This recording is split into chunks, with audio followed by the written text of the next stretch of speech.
23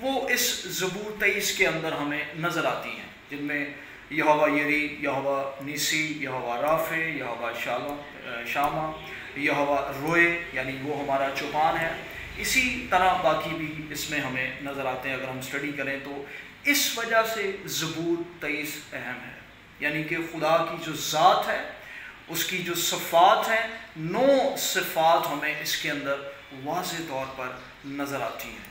یہ صفات گویا زبور 23 کے اندر ہم دیکھ سکتے ہیں۔ زبور 23 کے اندر ہم دیکھتے ہیں ایک چوپان کے متعلق ہم پڑھتے ہیں۔ میرے عزیزو، داؤد ایک معیاری چوپان تھا، لیکن کامل چوپان خداوند یسوع مسیح ہے۔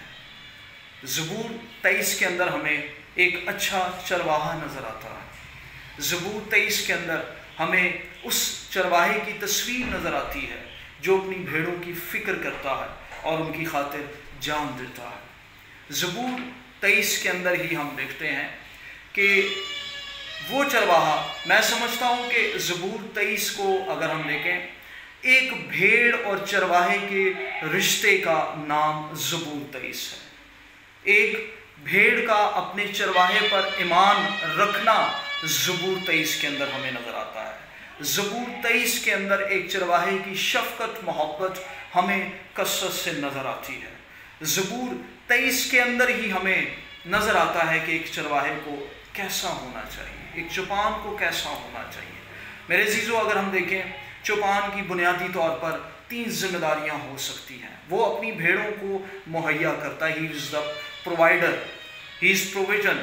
وہ اپنی بھیڑوں کی رکھوالی کرتا ہے، ہی از دا پروٹیکٹر۔ وہ اپنی بھیڑوں کو سکون، تسلی، اطمینان، راحت کے چشموں کے پاس لے جاتا ہے، یعنی کہ اپنے بھیڑوں کو پیس مہیا کرتا ہے، سکون، اطمینان، تسلی دیتا ہے جب وہ غم زدہ ہوتی ہیں، جب انہیں شادمانی کی ضرورت ہوتی ہے تو زبور 23 کو پڑھا جاتا ہے، اور ایمان سے جو لوگ پڑھتے ہیں خداوند کی شادمانی، تسلی، سکون، اطمینان اور راحت ان کو نصیب ہوتی ہے۔ میرے عزیزو، اگر ہم یہ دیکھتے ہیں، میں نے ذکر کیا تھا کہ کیا زبور 23 ہم اس کی پوجا تو نہیں کر رہے، پرستش تو نہیں کر رہے۔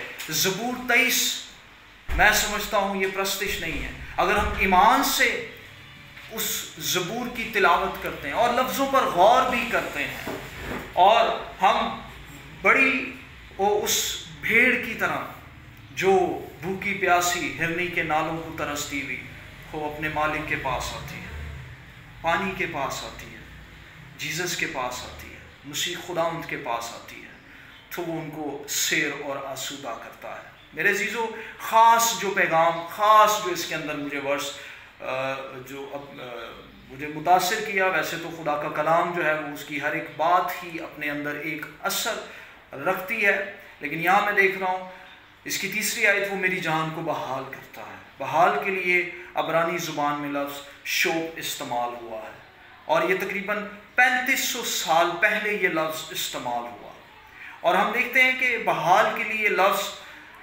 ریفریش، انگلش میں ہم دیکھیں ریسٹور، ریپیئر اور ریسٹار، یعنی کہ جب ہم، یہاں میں مثال دینا چاہوں گا، ریفریش اگر ہم اپنی جان کو کرتے ہیں، ہم ڈیلی جب دعا کرتے ہیں، صبح اٹھ کے خداوند کی ستائش حمد کرتے ہیں، شکر گزاری کرتے ہیں، تو گویا ہم اپنی جان کو، وہ ہماری جان کو ریفریش کرتا ہے، ہماری جان کو وہ بحال کرتا ہے۔ جب ہم برگشتگی کی حالت میں چلے جاتے ہیں، مصرف بیٹے کی طرح، وہ ہمیں ریسٹور کرتا ہے۔